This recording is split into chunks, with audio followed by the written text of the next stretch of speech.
So in one of the vacant offices, when we first arrived, I mean, there were just papers everywhere, there were boxes everywhere.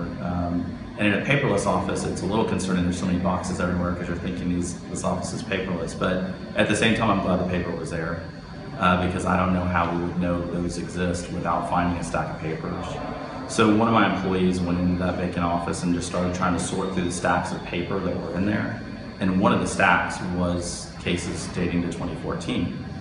And so they brought it to my first assistant's attention and brought it to my attention. At the time, we didn't realize how many cases were involved. We just knew it was a large stack of papers.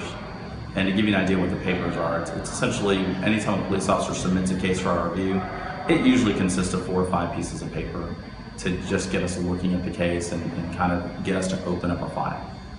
And so that's what they were. They were in the very early stage. It had just been submitted to our office and they just sat there in a stack. And so no one put them in a computer system, no one reviewed it. Frankly, it's shocking to me that no one has called on these cases saying what happened to my charges, you know, has this person been indicted, what are y'all doing with my case? So it's pretty surprising, and maybe they were calling, and because it's not in a computer system, people just said, well, we don't have anything on it. So that's the part that is pretty surprising to me, is that this wasn't caught. Somewhere along the line, usually someone's going to speak up and say, well, I gave that case to you a year ago, what happened to it? So for cases to be able to go 3-4 years without anyone asking about it is even more surprising, I think, than finding the